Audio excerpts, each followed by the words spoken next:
Welcome to LinkedUp, Breaking Boundaries in Education, a podcast that focuses on what is happening in education today, connecting everyone to the movers and shakers that are breaking boundaries in the education arena. Hello, this is Jamie and Jerry here at LinkedUp, Breaking Boundaries in Education. Jerry, when we talk to administrators and we ask them what keeps them up at night, cybersecurity is top on the list. And sometimes it's because they've been affected themselves. Sometimes it's because a neighboring district has been affected and they've heard the horror stories. But otherwise, some others may not have it higher on the list. And so because they haven't been affected, they think, oh, it won't happen to us, or maybe hope. But I don't know. I think we're all at risk. And we have some experts here to tell us all about that today. Oh, we sure do. And cybersecurity is a hot issue right now, and especially for school districts. And I think people wonder why school districts. So we're going to find out all that information today. And our guest today, welcome back to Keith Krueger from COSN. We appreciate the work that COSN does for school districts, really leads the way in support and research and informing districts and helping them to move forward in so many ways. So Keith, we are so excited to have you here today. And joining Keith is Amy McLaughlin. And Amy is the subject matter expert for cybersecurity. What a title, Amy. That seems like a huge weight on your shoulders. Yes. So welcome to both of you. We are thrilled to have both of you as such great experts in this area. And I know that our listeners will come away with good information and how to move forward effectively. I must say, every time I attend a COSN meeting, I come away with so much knowledge, and I really appreciate that. So, no pressure, guys. Here we go. So let's get started.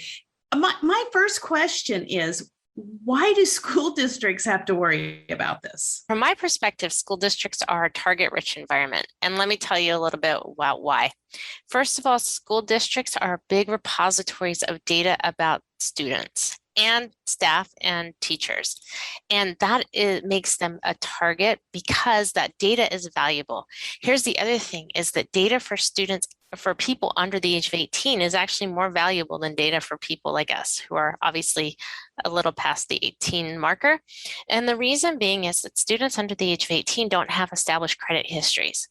So their data, the opportunity to exploit and steal and leverage that data is super helpful if you're wanting to steal money and create a false credit identity for somebody, because a lot of times students will not be aware that their data has been misused and compromised until they go to actually do things like apply for federal financial aid for college.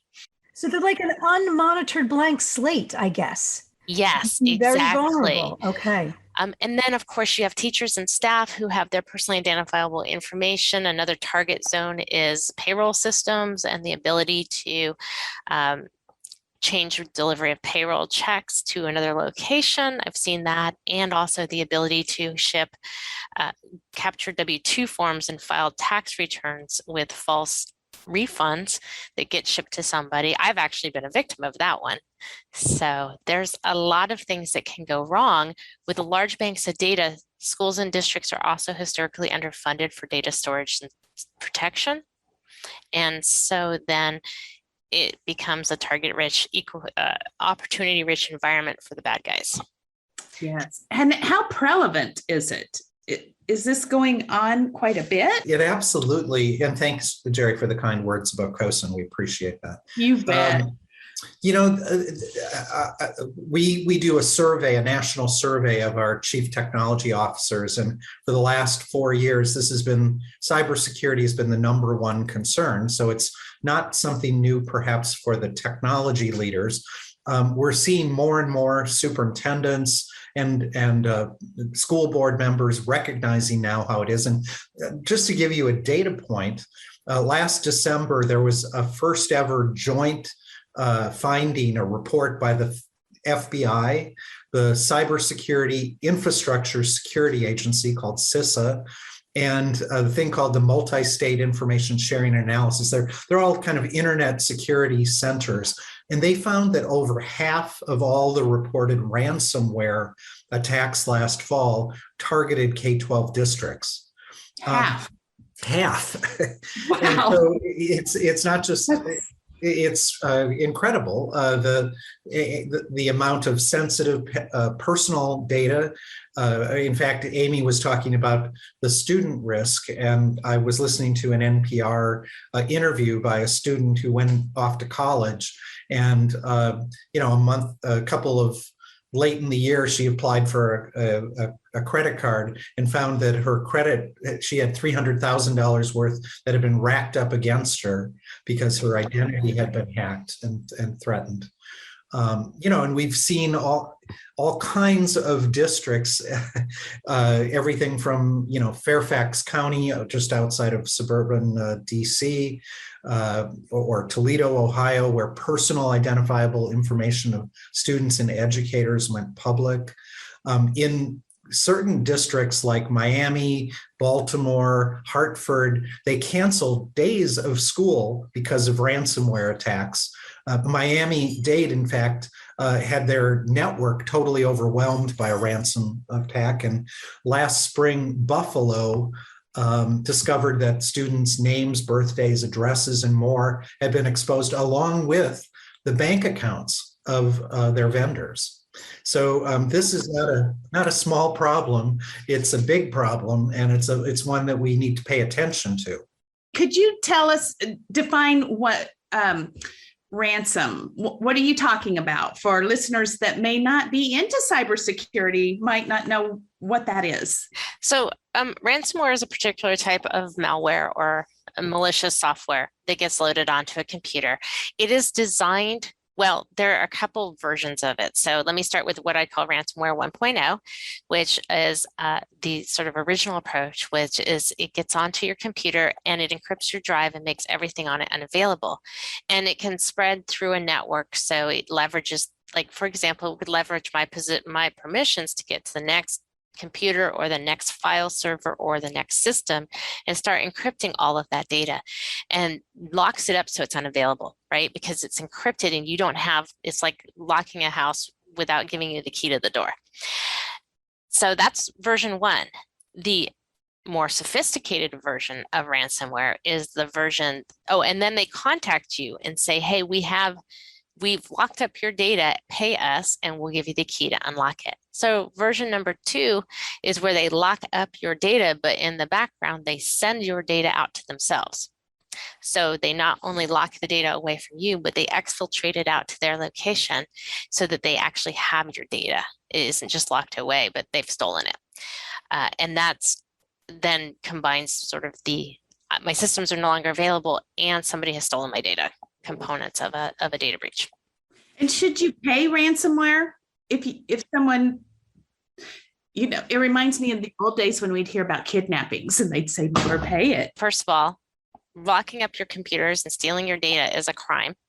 And a lot of these ransomware attacks are perpetrated by criminal networks or networks with other country ties, let's put it that way. So I would be very cautious about ever paying a ransom, especially considering that in actually doing so, you may be violating federal law. And I would certainly not do so without talking to my legal counsel and exploring all my other alternatives. So I think what's really important is to understand alternatives. One is there's an organization that works on breaking and cracking the keys to these ransomware attacks. And apologies, can't remember the website name right at the moment, but first thing I would do is look to see if the keys are already available. Somebody could just be using an old attack. And so if I can figure out what it is, and if I can get the keys, I can unlock my data. The second is, do I have good backups? If I can restore from backup, then whatever. It might take me offline for a bit while I restore. But yeah, paying a ransom would be the very last thing I would be willing to consider, because it also just increases your chance of being victimized again. And if I'm a teacher in a school district, do I need to worry about this or just the whole district? Am I safe or is it? Yeah. That's what I was going to ask, because I remember being in a COSN session and it was completely eye-opening hearing the stories from school districts. And what you're saying, Amy, is that, you know, this attack comes to the school, but how? So, and I think, you know, having emails sent, right? That is the real way that they kind of get in, or a major way? That's a major way.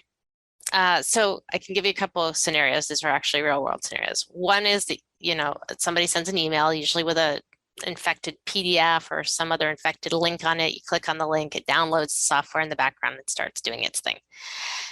That the other way is actually this happened to somebody I worked with, and she went to a website that was normally a fine and safe website, but it was had been compromised, and the website downloaded the PDF, the ransomware in the background, and all of a sudden a document that she'd been working on, she reopened it and couldn't open it. And fortunately, and this is not a technology person, this is actually a school person, she came running up to us and said, "Oh my gosh, my document won't open. What happened?" And now this other one won't open. And we caught it really early before it started to spread. So everybody needs to be aware of this. And that includes when you're at home, because if you blow up your home computer, there goes all your personal photos, your videos of the dog, you know, whatever it happens to be that you keep. It's really important to recognize that this is something that can hit you personally as well as in the school environment. Amy, those are called phishing attacks, right? Not F-I-S-H-I-N-G, but P-F-I-S-H-I-N-G? Yes, when you get an email that is either getting you to download something or open or click on a link designed to trick you into either giving up your credentials or infecting your machine. It's generally called a phishing attack. There are some very well-designed ones that are based on intelligence. Like, I could go out and research who the superintendent is and who their executive assistant is and target those people specifically and make it customized to them. And those are called spear phishing attacks. Just for because they're more targeted. They're more targeted and they're getting pretty sophisticated. So it can be a challenge to people, you know, to pay attention and think. And I would say that the biggest thing is to think before you click. It's kind of like look before you leap, think before you click. And if you're tired, don't be clicking on stuff, because when you're tired, your brain doesn't process the same way. I want to ask you about something that happened to me last year. I don't know what happened, but I needed to reinstall a printer in my house.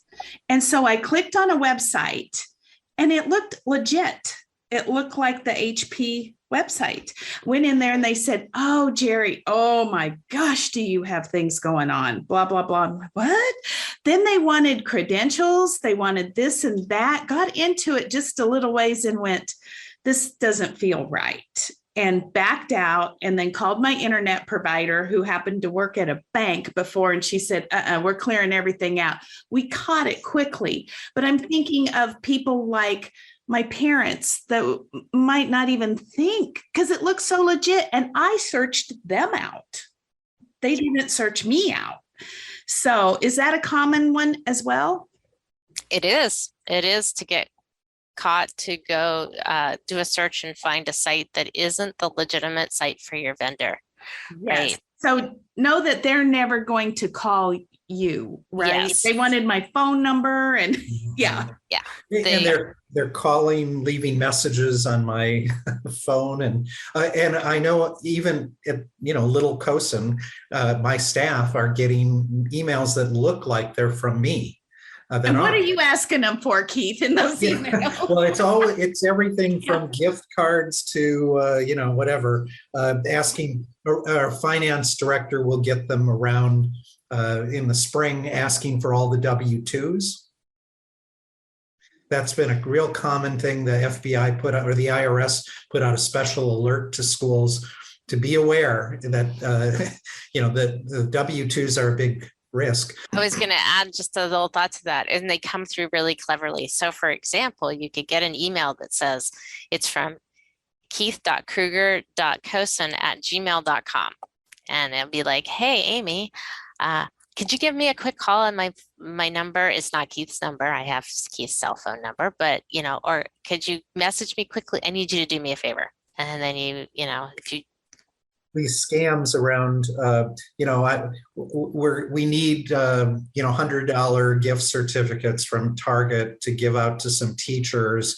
And if the person, the secretary or assistant or doesn't pay attention, literally it's instantaneous. They have someone waiting at Target to buy the gift certificates. And if you don't catch it within 5 minutes, it's done. The other thing is it isn't just phishing. We've had school districts. There was one in Tennessee where they put in a new HVAC system. Well, heating and cooling runs on the network now. Unfortunately, when the finance or the operations people set it up, they left the factory presets and never set up a security. So that was how it was hacked in. Likewise, in some school districts in Montana, outside of Kalispell, they had security cameras. Again, security runs on the network. Everything runs on the network. And if you don't reset those factory presets, it's easy. In this instance, as Amy alluded, they thought that it was local hackers that were attacking. In fact, they were some Ukrainians working out of London, and they were shut down by the FBI, but not before terrifying. They actually, the force school district superintendents who were notified that their data had been captured and was going to, and so the superintendents literally were driving to get together for a meeting to talk about what to do. And because the criminals controlled the cameras, they sent back messages saying, we see you're in the parking lot. If you talk to each other, we're going to delete your data. Oh my gosh, that's terrifying. And so fortunately, the superintendents contacted the FBI. The FBI said, these aren't local. These are people operating somewhere else. It's a criminal ring. And, unfortunately, the districts shut down school for almost a week. Wow. So what you're saying is the ramifications are data theft, data loss, ransomware, loss of learning, ultimately, right? Because you're talking about schools being shut down, and that's just for the school. Of course, there are individual ramifications as well to this. Obviously schools have things that they can do, and I want to talk about that. I know, Amy, you talked about, some got away a little bit easier because they had backups. You talked about awareness. So I want to go through all of those. But first, I want to ask you a question. I know that there was a COSN newsletter, and in there, it mentioned something about a bill being passed. Is something being done to protect schools? Well, a little bit. We had some success. We supported some legislation that Congress passed and the president signed last week, the K12 Cybersecurity Act. And that calls on Homeland Security to study and support schools. Unfortunately, there hasn't been a lot of support for schools. The biggest support, of course, is the E-rate that supports broadband and Wi-Fi to schools and libraries. And technically, the E-rate covers firewalls, but it's a 1990s definition of what a firewall is. And when you allocate out all the things that you need today, only about 20% of a firewall would be covered. Well, so we are petitioning the FCC to immediately, and we mean immediately for this next coming year, expand to redefine what is a firewall so that it can cover those things. They also need to cover some things that are broader than that. So they'll have to do a rulemaking on that too. So there's a lot of work that has to be done to get this solved. So that work needs to be done, and those protections will be there, hopefully federally. But what you're saying is, in the meantime, schools have to be proactive to protect themselves. They do. And Amy has a lot of great resources. Yeah, so let's talk about those. Yeah, so there are a number of things that schools can do to protect themselves, and some of them are actually very simple. And so I'm going to start with the simple ones. First of all, I'm going to point out that schools need to have an inventory of their critical systems. What hardware do I have? What software do I have? What data do I have? And I'm going to say critical systems because I think if you start with critical systems, it keeps it small enough to be actionable. And it's not overwhelming. If I say all the systems, they look at their piles and piles of iPads after COVID and think, how am I ever going to get an inventory of all of this in the next, reasonable amount of time? So let's start with the critical systems, right? What affects life, health, and safety, and what affects the delivery of school to students, and what affects our administrative supports that help that happen. So knowing what you have, important, and knowing what you have on site and what your vendors have hosted for you in the cloud, because your data no longer exists in just one place anymore, right? You may have services that you purchase from a cloud hosted vendor, and knowing what their controls are. So I think that's number one. And that doesn't have to cost a lot. That's making a list, literally making a list and going through it with leadership to say, this is what we have that we need to protect, getting that buy-in. The second thing is, quite frankly, making sure that technology staff and staff who have access to sort of high security systems like finance have two components. One for technology staff, that you have at least two accounts, one for administering the heavy duty stuff like your firewalls, your servers, your systems, and another for email and web browsing. If you separate those activities, you've just reduced your attack vector for those high value targets. Similarly, for finance people, that's a way you could go. Or for those same groups of people, looking at multi-factor authentication, which means that I not only have my username and password, which is so easy to compromise. All I have to do is convince you to tell me. And if you've never seen it, there's actually a brilliant clip from Jimmy Kimmel Live where they just walk down the street and get people to share their passwords. And it takes seconds to get the person's password out of them. It's on YouTube. It's worth a watch.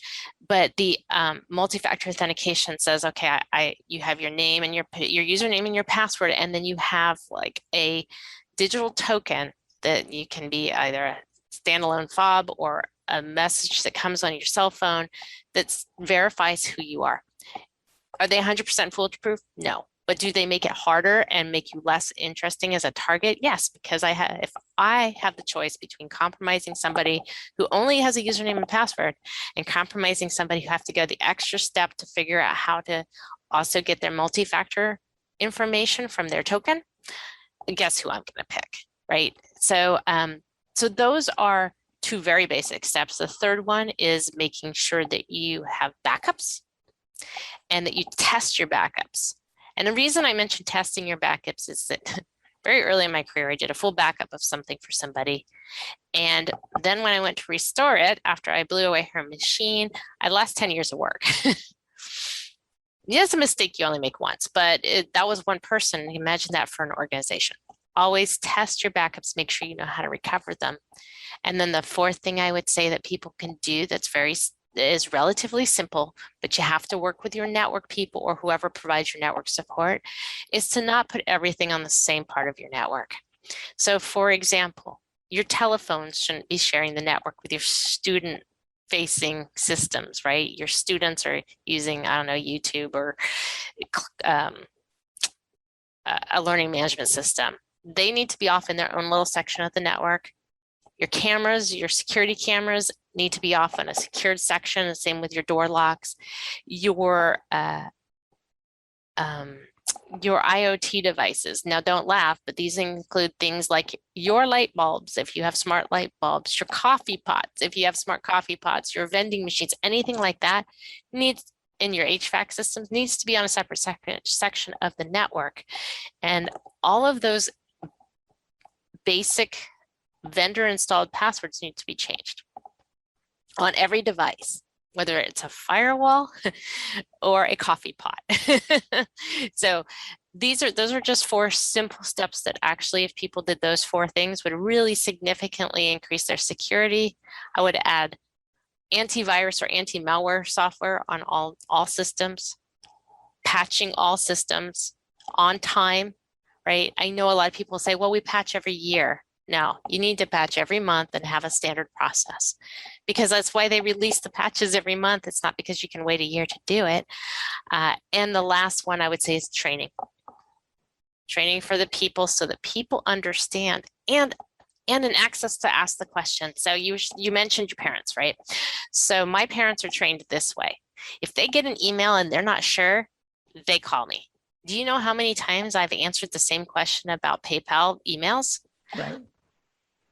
If I got $1 for every one, I could have started a really good investment account. I would rather do that a bazillion times, no matter if it's my parents or in an organization, than clean up one incident. Sure.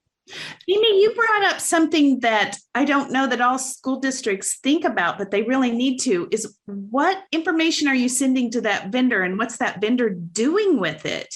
Are districts asking vendors that? Or I think a lot of times as a district leader, you think, oh, the vendor takes care of that. Right. That should be something I have to worry about.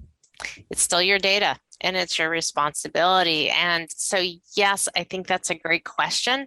I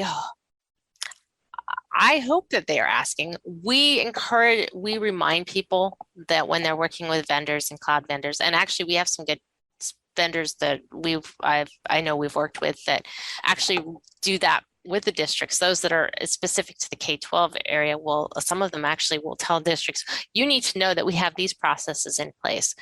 But this becomes very important in terms of things like contracts, right? Making sure that contracts include things about how your data is handled, who owns the data, Right. what their obligations are under FERPA, those kind of things. So at COSN, we do a lot of work around trying to coach districts and our vendor community on those components. Yeah, well, I know you've coached us. Jerry and I work for ClassLink, and that is something that we always pass on to our clients, is making sure that you are aware of what is happening with that data.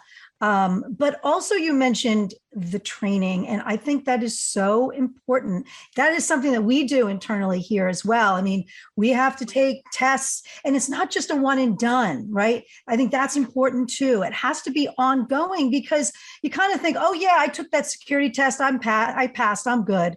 But then, just like you mentioned earlier, Amy, sometimes you're going through an email, it's late at night, you're tired, you're not mindful about what you're clicking on. So if these trainings are ongoing and continually in people's heads, it's not to like keep that fear going, but maybe it is to keep that fear going, right? We have to always be protecting ourselves and others, because it is just so easy. A click is so easy. So I think that ongoing training is so important. And it could be, putting out like these fake emails to test people to see if they actually clicked on it, right? Like, aren't those part of the trainings that can occur? Yeah, those are. I'm going to add one cautionary note, because I think that there are value to doing that, but I always encourage people to provide training first and tell your users you're going to do this. And the reason for that is I actually had an organization that didn't do that. And then we all got an email and I was like, this looks like a phishing attack. So I contacted, but what happened was they came back and told a bunch of people off for clicking on it, but they hadn't provided any training. So you want to train, warn, remediate. Otherwise, you'll break the relationship with your end users, and you need them. That's such a good point. Absolutely, absolutely. I have heard, now tell me if this is right, COVID really increased all of this vulnerability. How did that happen? Well, first of all, you had a lot of students and teachers that were distracted. Maybe their pets or siblings.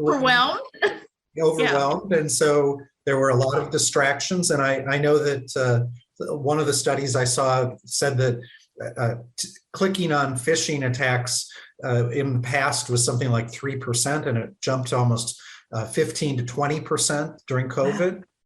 Wow. Okay. That's but remarkable. Amy probably has better statistics than that. Well, actually, I was thinking the other reason that we saw a lot of increases in vulnerability is also one, a massive increase in the number of devices, right? There was a rapid deployment of devices out to people who had never had them to take home before.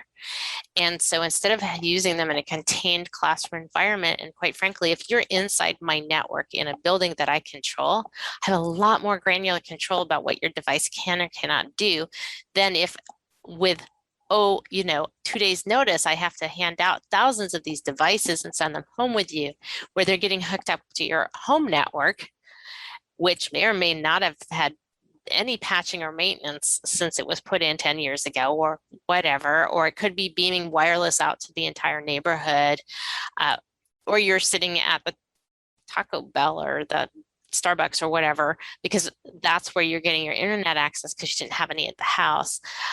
So the factors that you have control over in a building, you lost control over in the remote environment. And a lot of those systems at the time hadn't been engineered to be deployed remotely for long periods of time because they had been designed to function in a classroom environment. So those kind of vulnerabilities sort of stacked on top of each other.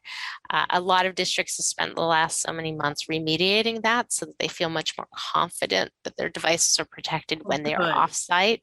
But this was a scenario that nobody had designed and no for. time for training, really, because the goal was, let's get these kids back into the education, and that was an afterthought. The same. Yeah, and we've done a big study looking at home student internet connectivity, and something like 96% of the end users, the students and teachers, were connecting via Wi-Fi. They're not plugged into a network. And the Wi-Fi network, as Amy said, is probably was plugged in a couple of years ago, and may or may not have a password, or even so. It's an extremely vulnerable network that the home networks are. Yes. Wow. Yeah. Just something that happened due to COVID that you would not expect, an unintended consequence, I guess, that could have huge ramifications. Yes. So all of these solutions, protections that should be in place, you do have on your website, is that right? Yeah, we have a lot of resource materials out on our website. So our website has a lot of resource materials that are available that are specifically targeted to K12 schools and districts. I would add also that our partners at MSISAC and CISA also have a number of services that are available free to schools and districts to help them amp up their cybersecurity, both proactively and reactively. And so we work really hard not to duplicate. We target information to help them do things that are specific to K12 and specific to that kind of environment. And like, for example, CISA provides a vulnerability scanning process that they will scan school networks every week and give them an update on their vulnerabilities and where they're missing key patches. And so these are great services that are available. Ours are designed specifically to help K12 people act quickly and fast, and not be 40 pages of love that you have to dig through to try to find out what's relevant to you or not. But some of the services that those other organizations provide are very helpful. The COSN website is cosn.org/cybersecurity, and you'll find all the things there. Amy, you want to talk about the links to other organizations? Yeah, so MSISAC is available at cisecurity.org, and CISA is cisa.gov. There you go. Okay, great. Yeah. And we just did a new COSN soft launch of our website, our overall website, last week. So it's a lot easier to find things under the new website. Well, and it is a treasure trove of information. And so many of our school districts, I know it's hard to believe, but there are a lot of very small school districts that don't have people there just to protect this. And so if they can come to COSN and check it out, you are just full of information to support them. You're absolutely right, Jerry. Our national survey said that only 1 in every 4 school districts has a full-time person dedicated to cybersecurity. So the vast majority of school districts the human capacity. It's one thing to, I don't know, buy all these services, but somebody's got to run them. Yeah. And pay attention to them. Yes. Yeah. Yes. Pay attention to them. I think that's the biggest thing, because we all say, okay, we know we have to do this, and they get it done, but then it has to be monitored. It has to be maintained. There's so many pieces. So I really think the biggest takeaway is, as someone in leadership, make sure it's on your agenda weekly to discuss, revamp, look at new things out there, go to the COSN website, find all of the resources available. And I love these tools for help. Especially, like you said, Jerry and Keith, for those schools who do not have that designated person to be doing this. So they need all the help they can get. That's for sure. You keep them. What would your final piece of advice be to either a district or someone working in a school district? So to school district leadership, I would give this piece of advice. Cybersecurity and cyber safety is not a technology issue. It's an organizational and cultural issue, and you need to build it into the culture of your organization to protect your community. And I think that thinking about it as not a techie thing is much more effective, because technology is just an avenue. But honestly, I can get a lot out of you by just making a phone call to you and phishing you by phone. So that would be my recommendation. Jimmy Kimmel pointed that out, right? Okay. Yeah.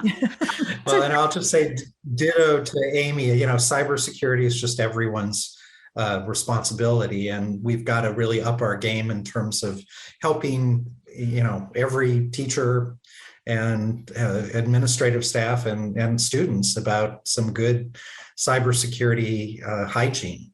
Yes, absolutely. My advice to districts would be go to the COSN website and see everything that's already there for you. You don't have to reinvent the wheel. They have done so much work that can assist you and get you started too. So, Jamie, did you have a piece of advice?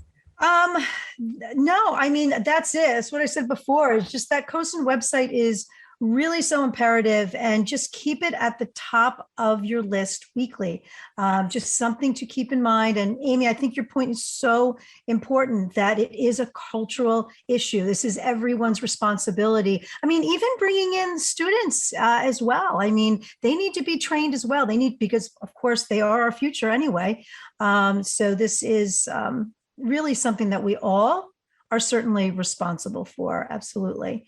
But thank you so much. We do a Clubhouse conversation on the week's topic every Wednesday evening that we can. I don't know if the two of you are in Clubhouse, and if you're able to, we'll talk later. But Jerry Keith and is, I know. He's been on Clubhouse with us. Yes. All right. Well, then let's do it. We'll get it scheduled. We usually do 9 p.m. Eastern on Clubhouse on Wednesdays. Yeah. So I'm sure that's the beauty of this. This podcast is so amazing to provide this information, but our viewers and listeners have the opportunity to interact with the two of you on the Clubhouse. And this just really gets the conversation started, and then we can keep it going. Yes.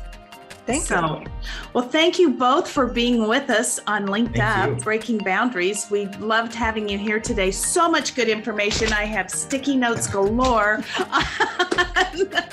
Things you shared. Like I said, anytime I do anything with COSN, I walk away smarter, and I thank you for that. Thank you for listening. And if you would like to stay linked up, be sure to follow us on Apple and Spotify, and subscribe to us on YouTube.